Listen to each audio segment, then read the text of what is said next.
Graça e paz, irmãos. Nós vamos continuar nossa série Encontros com Jesus. Peço para você abrir sua Bíblia em Mateus capítulo 15. Mateus capítulo 15, versículos 21 a 28. Mateus capítulo 15, versículos 21 a 28. A mulher cananeia.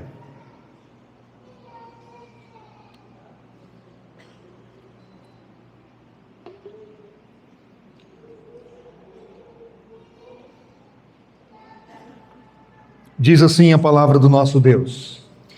Saindo dali, Jesus foi para a região de Tiro e Sidom. E eis que uma mulher cananeia que tinha vindo daqueles lados clamava: Senhor, filho de Davi, tem misericórdia de mim. Minha filha está horrivelmente endemoniada. Jesus, porém, não lhe respondeu palavra. Então os discípulos, aproximando-se, disseram: Mande embora, pois vem gritando atrás de nós. Mas Jesus respondeu: Não fui enviado senão as ovelhas perdidas da casa de Israel. Ela, porém, veio e a adorou, dizendo: Senhor, me ajude. Jesus respondeu: Não é correto pegar o pão dos filhos e jogá-lo aos cachorrinhos. A mulher disse: É verdade, Senhor, pois os cachorrinhos comem das migalhas que caem da mesa dos seus donos. Então Jesus exclamou: Mulher, que grande fé você tem, que seja feito como você quer. E desde aquele momento a filha dela ficou curada. Vamos orar, gente? Vamos pedir que o Senhor fale ao nosso coração nessa noite. Coloque seu coração diante do Senhor. Peça a Deus. Como foi muito bem colocado aqui durante a liturgia, nós estamos na presença de Jesus. É o mesmo Jesus. Ele é o mesmo ontem, hoje e por toda a eternidade. Ele está sempre disposto a escutar o clamor do aflito. Deus bondoso, tua palavra diz claramente para nós que tudo que outrora foi escrito para o nosso ensino foi escrito. Esse relato foi registrado para nós, para o teu povo, e que nos ensina que Cristo é o nosso socorro, o nosso ajudador, aquele que escuta o nosso clamor. Ele é Deus, Todo-Poderoso. Nos ajude a olhar para esse encontro impactante e sair daqui, Deus, impactados com Cristo, com o nosso Salvador, com o nosso Redentor, com o Rei dos Reis. Coloque Cristo diante dos nossos olhos com poder e glória e resgata o nosso coração nessa noite. Converte, santifica, consola. A tua palavra é suficiente para todas essas coisas. Nós imploramos pela ação do teu Espírito, o mesmo Espírito que inspirou, que ele possa nos iluminar nessa hora, nos convencer, nos converter dos nossos maus caminhos. Use a minha vida, Deus, apenas como instrumento em tuas mãos. No nome e para a glória de Jesus. Amém. Como você lida com um pedido de ajuda? Eu confesso que a minha percepção é que está cada dia mais difícil lidar com isso. Nem sempre é fácil discernir se a pessoa quer mesmo ser ajudada. Ou como é difícil também entender se a pessoa precisa do peixe ou da vara para pescar. Depois de tantas reportagens que foram feitas pelo Fantástico e outras, e você encontra isso aí no YouTube, gente aproveitando da situação para pedir ajuda, mas na verdade não é de ajuda que a pessoa está precisando. Alguém chega de carro numa praça, troca de roupa, coloca uma roupa suja e vai pedir ajuda e passa o dia inteiro ali pedindo ajuda. Essa semana eu estava caminhando, eu tenho o costume de caminhar à noite, e depois eu fui repor as calorias, comer um churrasquinho ali no centro, junto com um presbítero e um pastor amigo. E aí chegou uma pessoa. É só você sentar no churrasquinho que chega alguém. Me ajuda, compra isso. E eu até brinquei com eles, falei, eu vi isso aqui vai ser usado como ilustração no sermão domingo. Mas é muito difícil, irmãos, lidar com isso. Eu moro no bairro pobre da cidade e sempre aparece algum viciado pedindo dinheiro, pedindo comida, e na maioria das vezes não é isso que a pessoa quer. Às vezes você dá o dinheiro achando que a pessoa vai comprar uma quentinha e ele vai, na verdade, comprar droga. E é assim, só que chega para você com a cara assim de sofrido, de sofrimento, e até chora. E Cristo teve que lidar com isso. Muito. São vários relatos de pessoas pedindo ajuda a Jesus, mas o diferencial de Cristo é que Jesus conhece o coração. Ele sabe da necessidade antes da pessoa falar, e se é necessário mesmo. Ele conhece profundamente cada um que está aqui nessa noite. Ele é onisciente. E curiosamente, quando Cristo multiplicou os pães, aqui o texto de hoje, o contexto é a primeira multiplicação dos pães, eu vou falar isso daqui a pouco, as pessoas começaram a ir atrás de Jesus. Por quê? Porque ele alimentou, e Jesus olha para essa multidão e diz assim, vocês estão me procurando não porque viram sinais, mas porque comeram pães e ficaram satisfeitos. Jesus sabe se a pessoa está procurando a bênção ou o abençoador. Ele sabe a motivação do coração, algo que eu e você não conseguimos saber. E o encontro de hoje, irmãos, ele é fascinante. Ele é de tirar o fôlego. E eu queria que você prestasse muita atenção nos detalhes, porque uma leitura desavisada pode levar você a uma interpretação equivocada do texto. Aqui nós temos uma situação de desespero. Você já experimentou na sua vida uma situação de desespero? Já ficou desesperado em algum momento da sua vida? Mas eu estou falando de desespero mesmo.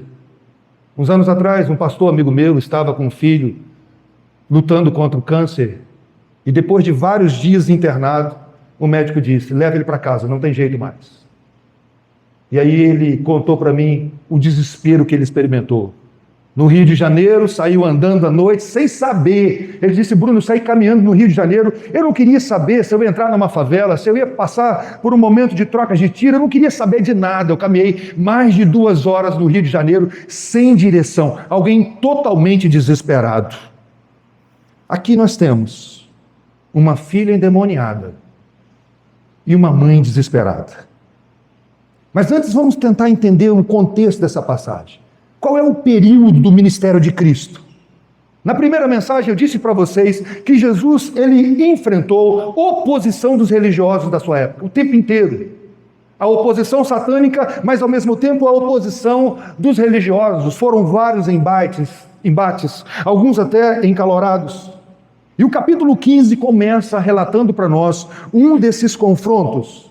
Jesus já tinha feito vários milagres, demonstrando claramente que ele é o Messias, já havia feito a primeira multiplicação dos pães, já havia respondido também a pergunta de João Batista, quando João Batista está preso e pergunta, és tu o Cristo ou devemos esperar outro? Jesus manda responder. Jesus responde dizendo, os cegos estão vendo, os mortos estão sendo ressuscitados, aos pobres está sendo pregado o Evangelho, as credenciais messiânicas estão aí, João, sou eu mesmo. E o capítulo 15 é marcado por um escândalo, porque os discípulos de Jesus Cristo comiam sem lavar as mãos. E aí os religiosos olhavam para aquilo e disseram o seguinte, como assim os seus discípulos comem sem lavar as mãos? Só guarde aqui um pouquinho. Não é falta de higiene, tá, gente? O grande problema é que eles criaram uma regra religiosa, nunca foi ordenado por Deus, que eles deveriam passar por uma cerimônia de lavar as mãos. Deixa eu explicar melhor. Os religiosos da época de Jesus, eles se achavam tão santos, mas tão santos, que eles olharam para Cristo e disseram que Cristo é um pecador. E eles pensavam o seguinte, quem não andava com eles era um pecador. E se um pecador tocasse no móvel, e ele tocasse naquele móvel, ele seria contaminado. Então o que eles faziam? Antes de chegar em casa para comer, antes da comida, eles passavam por uma cerimônia de lavar as mãos. Tinha uma quantidade de água específica, tinha toda uma cerimônia.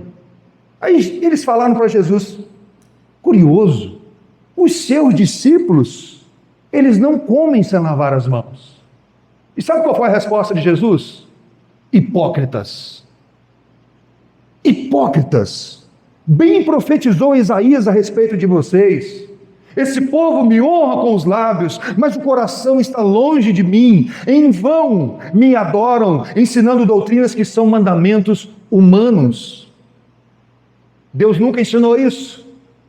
E aí Jesus, de maneira cirúrgica, diz o que é que contamina o homem. Não é o que entra, mas o que sai. Aí Jesus vai mostrar para eles que o problema do ser humano é o coração, que é corrupto, que é de onde procede todo o adultério, os falsos testemunhos, a blasfêmia, o homicídio. Onde John Stott diz, o coração do problema é o problema do coração.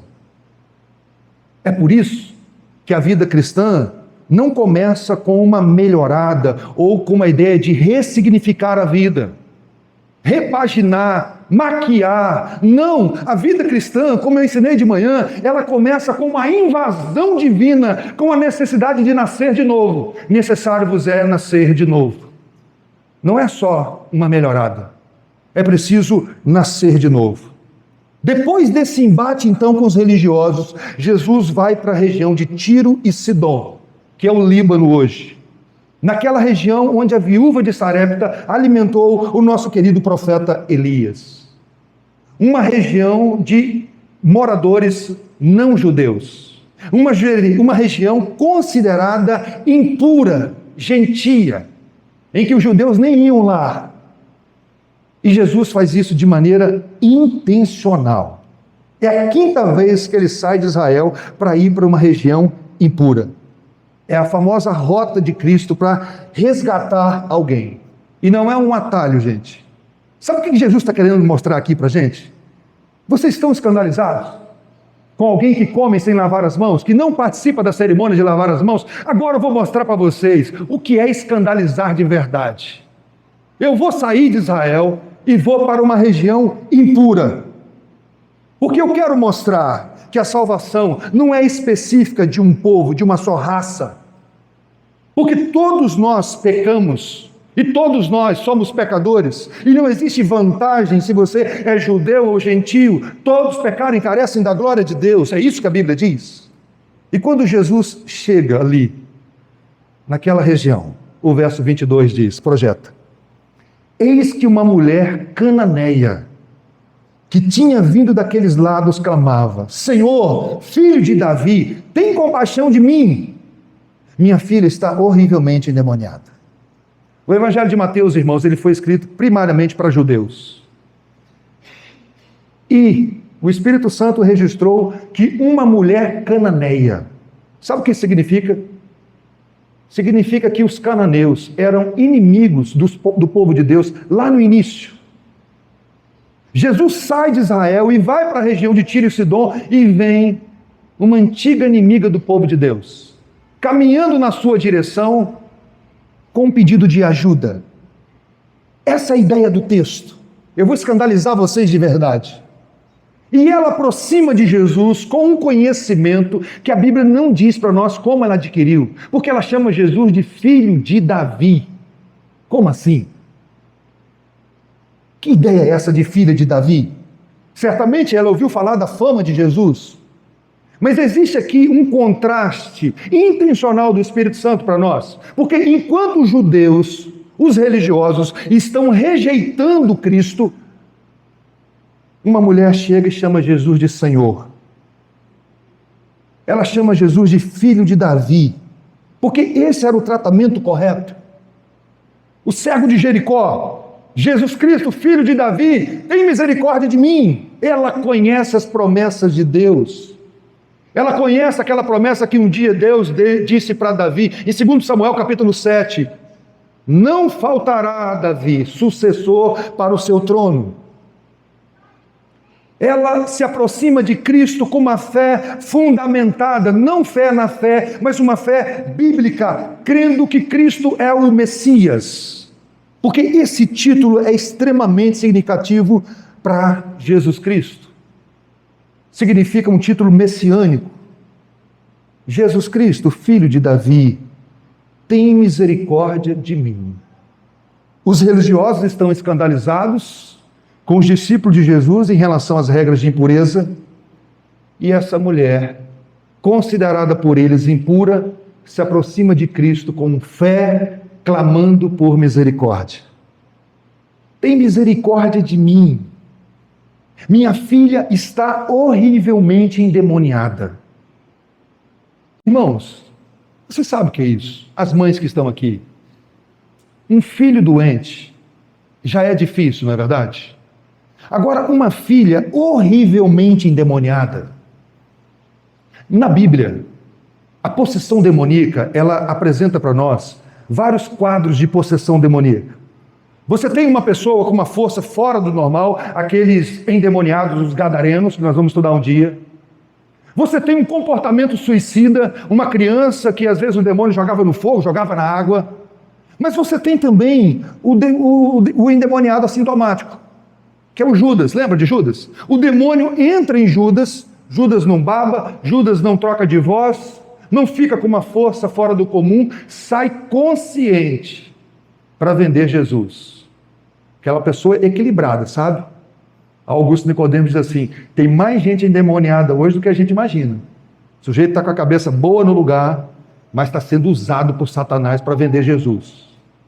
Por isso que a gente não pode padronizar um comportamento de alguém endemoniado. Nós não sabemos. Entenderam? Porque às vezes nós achamos assim, o endemoniado é só você trocar de voz e tiver uma força fora do comum. Judas diz a Bíblia que o diabo entrou nele. Não é uma possessão demoníaca, é uma possessão diabólica que Judas experimentou. Mas o ponto aqui, irmãos, é que é uma situação de desespero. Uma mãe suplicando. Uns anos atrás, eu recebi uma ligação de uma senhora de 82 anos, da Assembleia de Deus.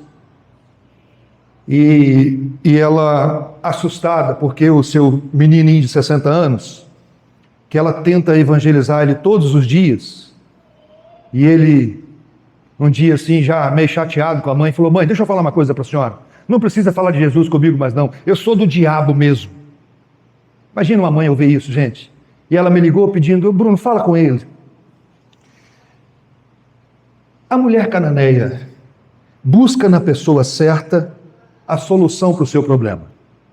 Somos informados no capítulo 4 de Mateus que Jesus já curou várias pessoas de várias situações, endemoniados, lunáticos, paralíticos. E uma mulher considerada pagã, reconhecendo o senhorio de Cristo, ela clama, tem compaixão de mim, minha filha está horrivelmente endemoniada. Não há na Bíblia relatado para nós qual era o comportamento dessa menina. Na verdade, Jesus nem viu a menina. Não sabemos se era um comportamento suicida ou não.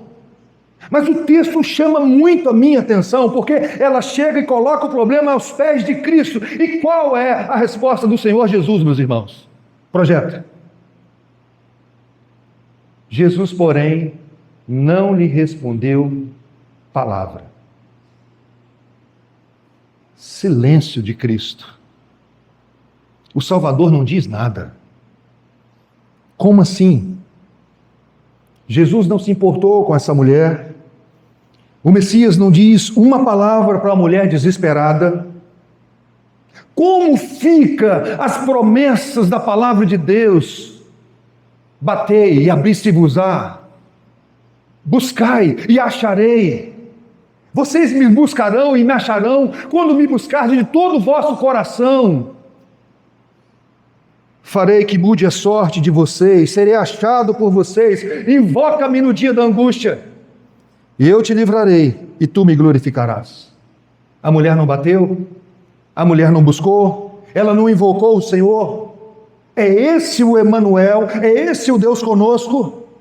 A porta da esperança está fechada. O que está acontecendo aqui, irmãos? É por isso que eu falei, uma leitura desavisada pode interpretar de maneira equivocada a reação de Cristo.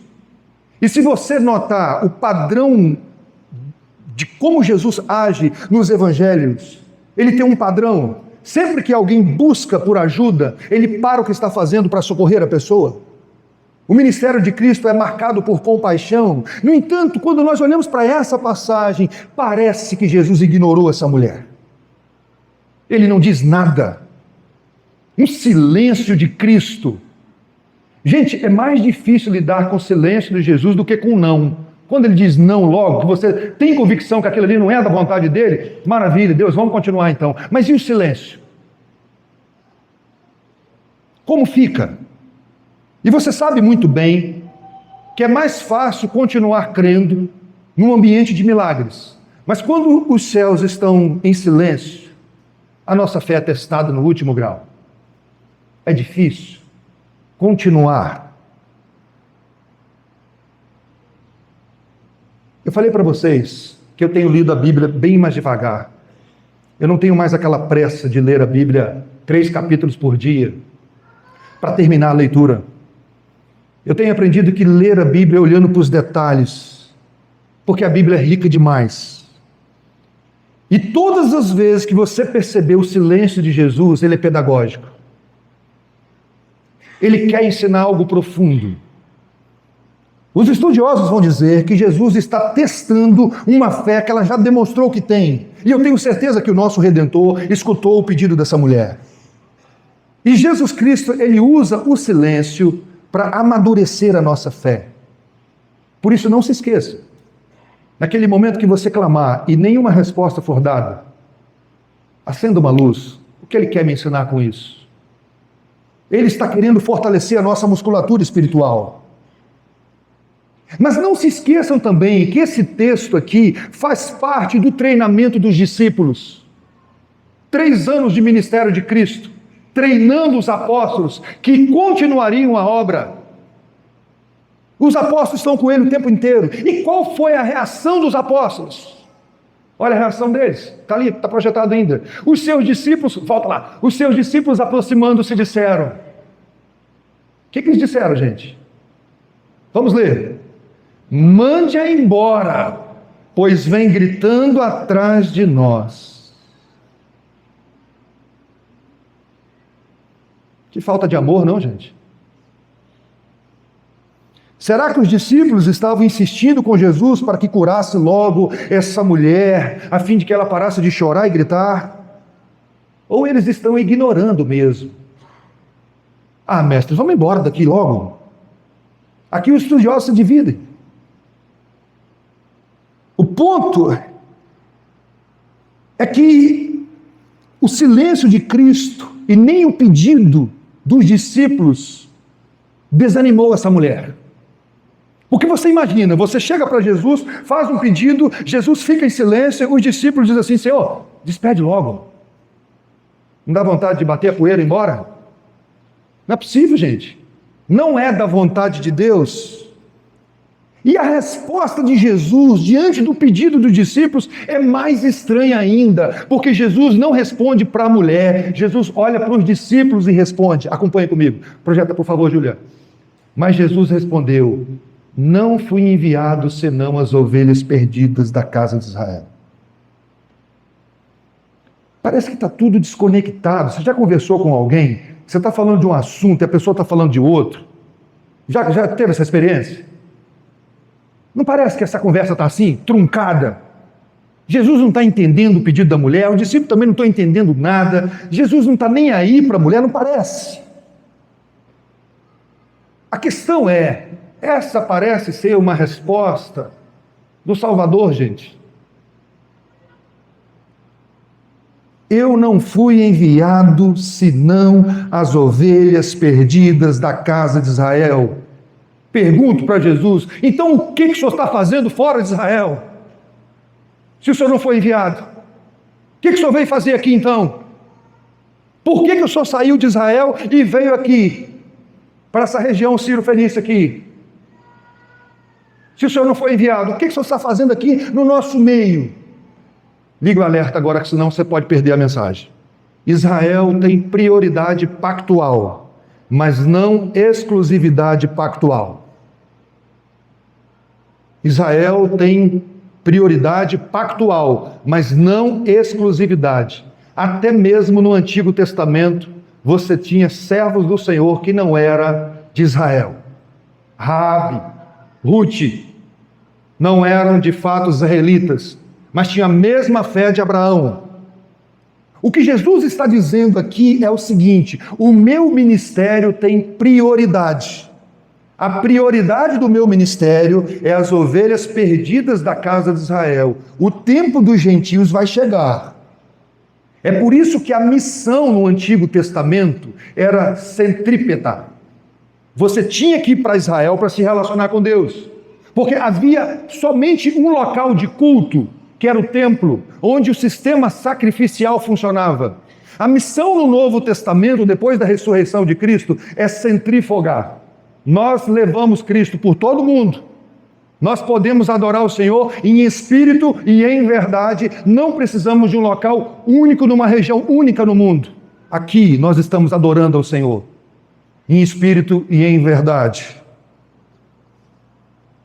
Primeiro é a comida dos filhos, depois dos cachorrinhos.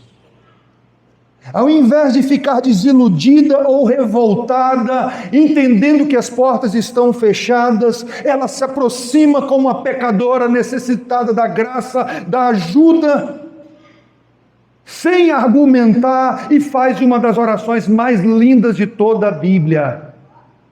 Não pisque, Projeto Ju. Ela, porém, veio e adorou, dizendo: Senhor, me ajude. Me ajude. Que oração, irmãos. 3 palavrinhas só eu aprendi de cor, agora a gente ensina as crianças. Senhor, me ajude. Jesus havia acabado de dizer para ela que ela não estava no escopo da sua missão, mas mesmo assim ela adorou. E a ideia aqui, segundo William Hendrickson, é que ela caiu aos pés de Jesus, como a Inês leu o texto aqui hoje. Adorar é se dobrar diante do Senhor da glória.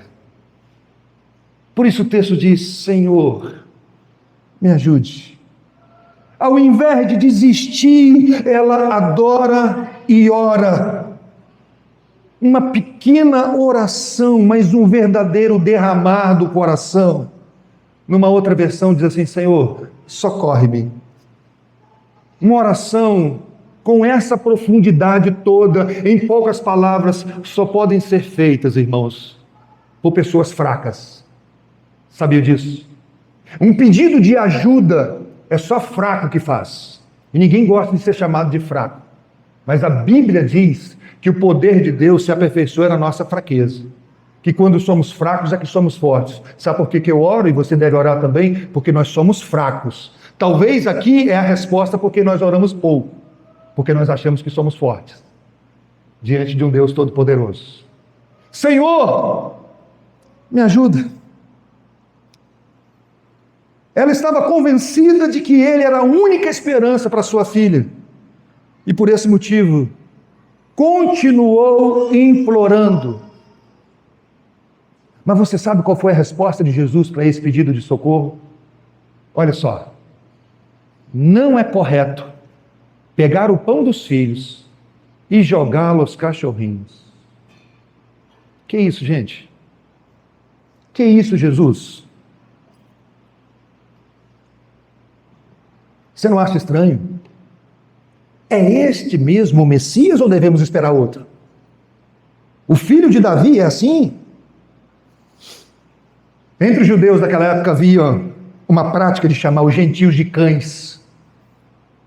Primeira coisa que você precisa prestar atenção aqui, que Jesus não está chamando essa mulher de cachorra. A palavra no grego ali é o cachorrinho de estimação.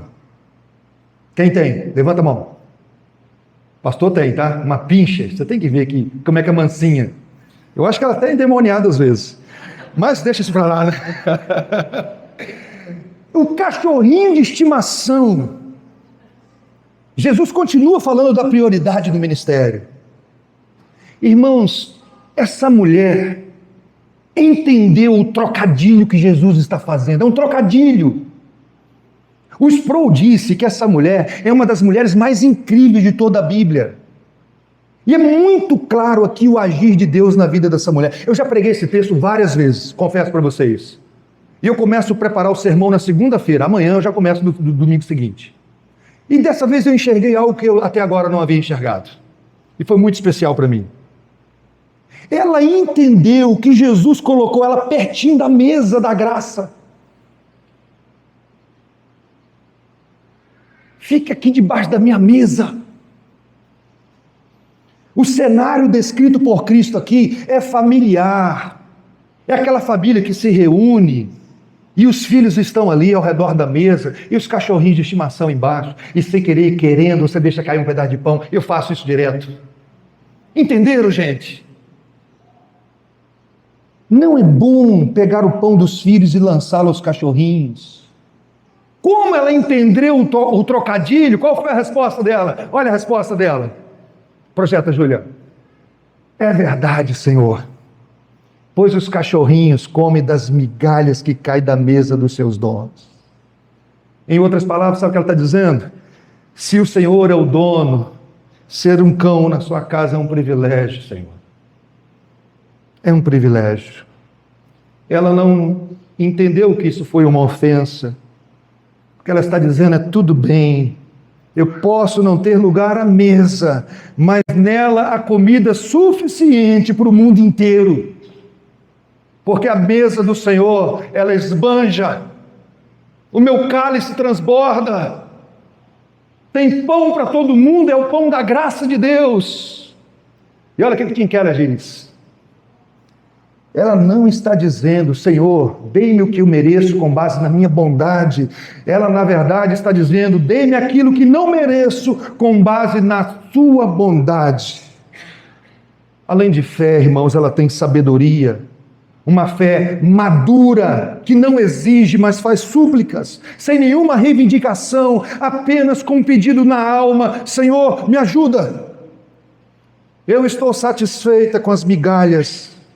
A migalha da graça é suficiente para resolver o problema da minha filha. Que contraste!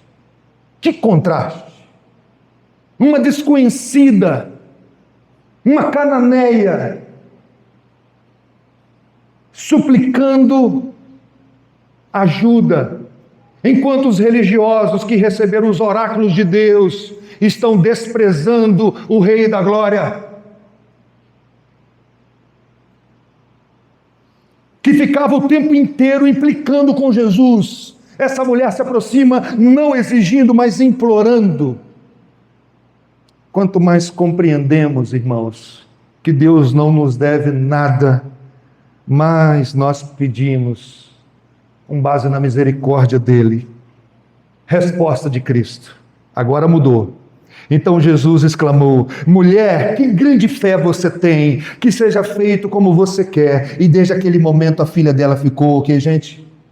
Curada. Jesus não viu essa menina. Jesus não impôs as mãos sobre a endemoniada. Ele não precisa disso. Termina aquele período ali, o demônio vai embora. Com apenas uma palavra: sua filha já está liberta. Mas preste atenção, senão você vai sair daqui errado. Esse texto não foi registrado para você sair daqui impactado com a mulher. A Bíblia nem registra o nome dela. Na história da igreja, alguns dão o nome, mas a Bíblia não diz isso. Você tem que sair daqui impactado com Jesus, que lida com situações de maneira diferente, que conhece a nossa necessidade e que não brinca com os nossos sofrimentos, mas que sim testa a nossa fé, que fortalece a nossa fé no meio das provações da vida e que sabe nos ajudar de verdade. É com Ele que nós temos que sair daqui impressionados, porque Ele é o mesmo ontem, é o mesmo hoje e será pelos séculos dos séculos. Aplicações para nós. É curioso como essa história está entre a primeira e a segunda multiplicação dos pães. O texto foi organizado entre a primeira e a segunda multiplicação dos pães, onde aqui, aparentemente, parece que Jesus está negando o pão aos gentios, mas ele não negou. Os discípulos que estavam presenciando isso que aconteceu, eles ouviram Jesus dizer que o pão é para os filhos. Mas louvado seja Deus como essa história ela termina Porque na economia do reino há pão para pecadores.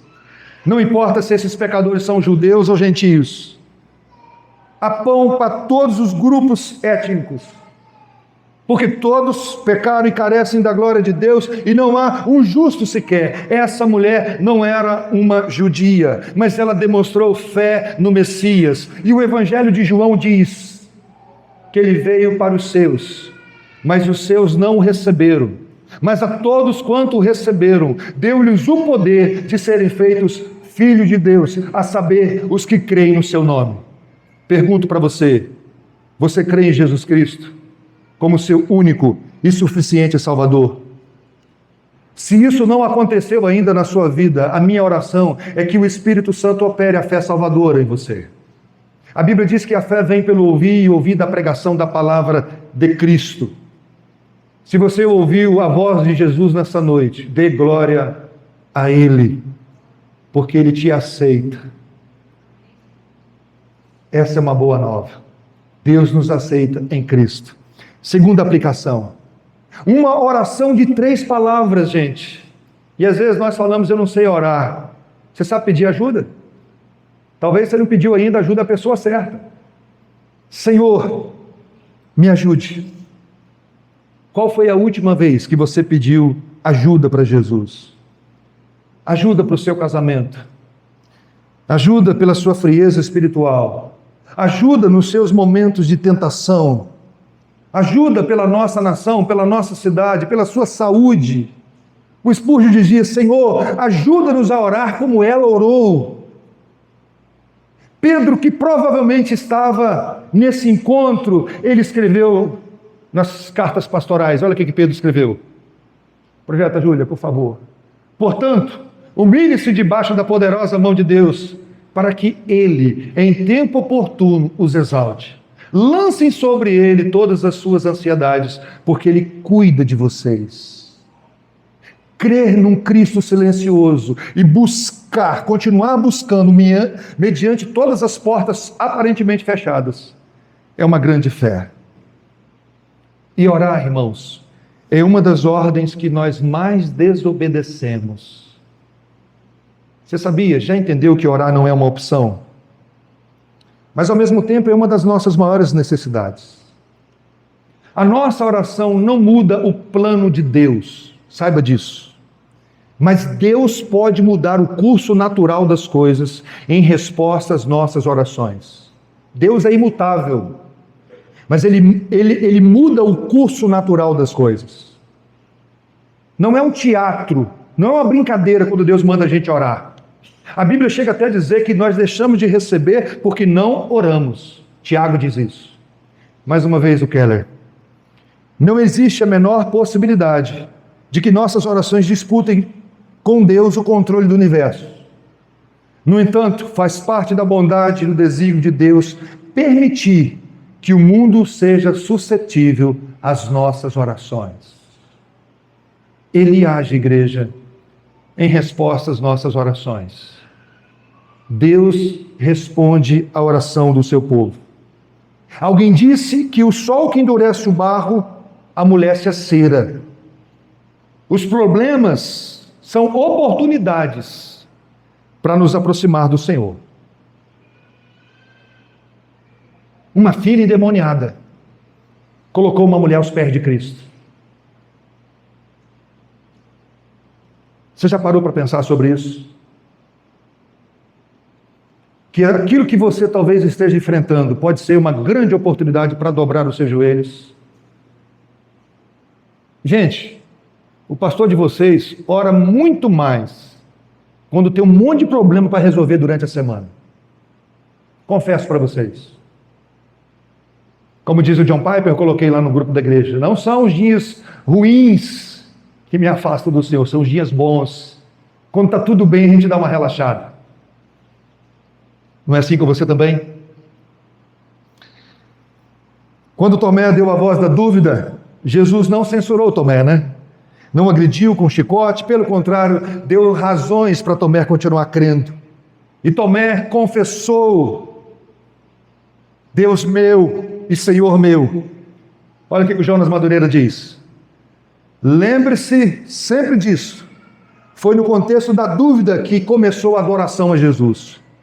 Cristo não apenas sabe transformar a água em vinho, Ele também sabe transformar nossas dúvidas em culto. Você imagina como essa mulher for embora para casa depois, encontrar com a sua filha, totalmente consciente, uma pessoa totalmente liberta, dando glórias ao nosso Deus. Ele sabe transformar. Mas eu quero me dirigir também aos pais que estão aqui. Não desista dos seus filhos. Não deixe de orar por eles. Como eu disse, não existe oração poderosa, gente. Existe um Deus poderoso que responde à oração de pessoas fracas. Não há poder nas nossas orações. O poder está em Deus. E Deus não precisa. Quero ser bem interpretado agora. Não posso ser mal interpretado agora.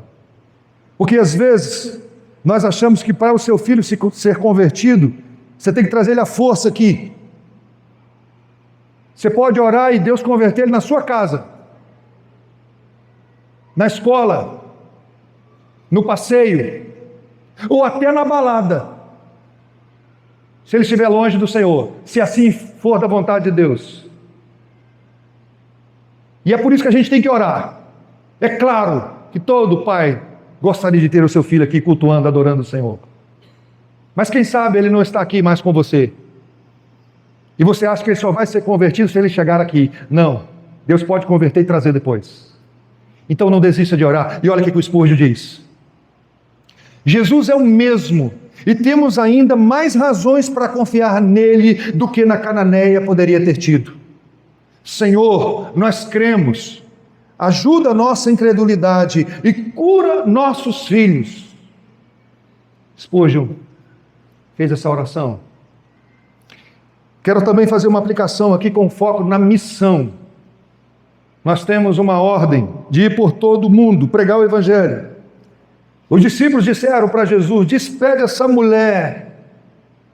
Mas Jesus não deixou ela embora sem o pão da graça. Jesus saiu do território de Israel, irmãos, para demonstrar aquilo que os discípulos deveriam fazer mais tarde. Ide, portanto, fazer discípulos de todas as nações. Nós temos o pão da vida para levar. É nossa responsabilidade levar o pão da vida a todas as nações. A maior necessidade desse mundo é de Jesus Cristo, é do Evangelho. Por último, Thomas Graham escreveu uma oração baseada nesse encontro. Os membros da igreja aqui sabem que eu gosto de escrever oração e compartilho quase que diariamente. E aqui você que nos visita, daqui a pouco vai projetar o meu WhatsApp ali. Se você quiser receber as orações escritas para você ler na sua casa e orar, me mande um oi lá e eu estarei compartilhando com você. E olha a oração que ele escreveu. Não temos a presunção de vir à sua mesa, Senhor misericordioso, confiando em nossa própria justiça, mas nas suas muitas e grandes misericórdias. Não somos dignos de juntar as migalhas de sua mesa, mas tu és o mesmo Senhor cuja misericórdia, cuja característica é sempre ter misericórdia. Estamos na presença de Cristo. E a Bíblia diz, humilhai-vos na presença do Senhor, e Ele vos exaltará. Se coloque de pé, vamos orar juntos. Vamos suplicar ao Senhor.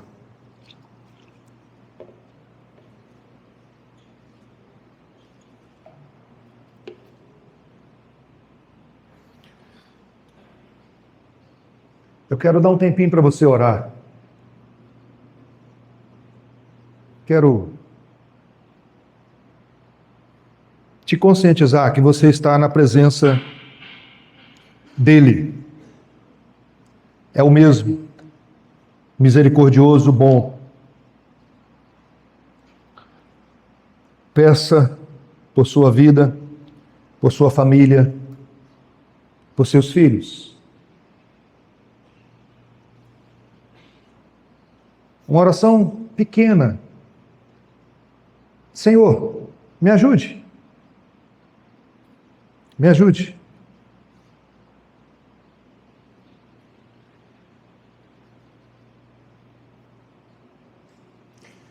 Deus,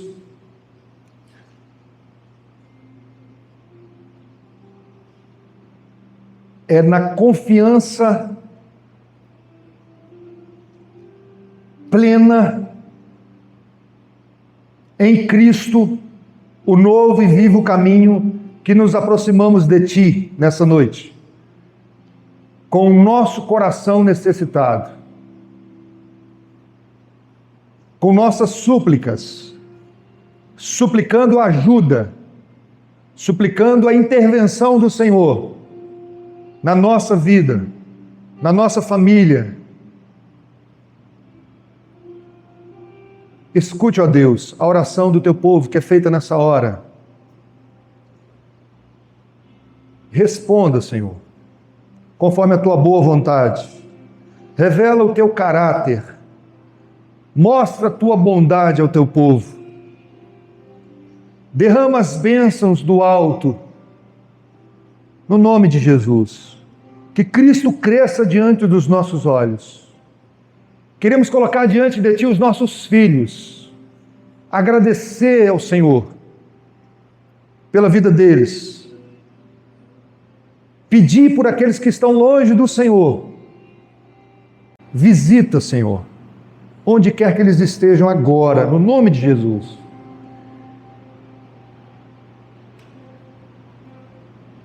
Toque o coração.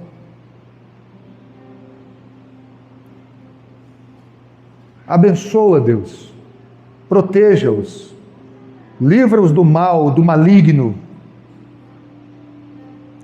Abençoa os casamentos. Que cada lar aqui possa experimentar diariamente uma visitação poderosa e carinhosa do Teu Espírito. Visita cada marido aqui nessa noite, Deus. Nos ajude, como cabeça do lar, a viver a vida comum do lar com discernimento, com sabedoria. Visita as esposas, Deus, nessa noite, para que elas possam ser sábias no lidar. Os nossos filhos, em nome de Jesus. Continue conosco. Abençoa, Deus, os visitantes, que eles possam sair daqui impactados, juntamente com o Teu povo aqui, com a presença do Senhor. Desejosos de voltar para servir ao Senhor com alegria. Se essa semana nos pertencer, que ela seja uma semana abençoada, guardada, protegida. No nome de Jesus. Amém.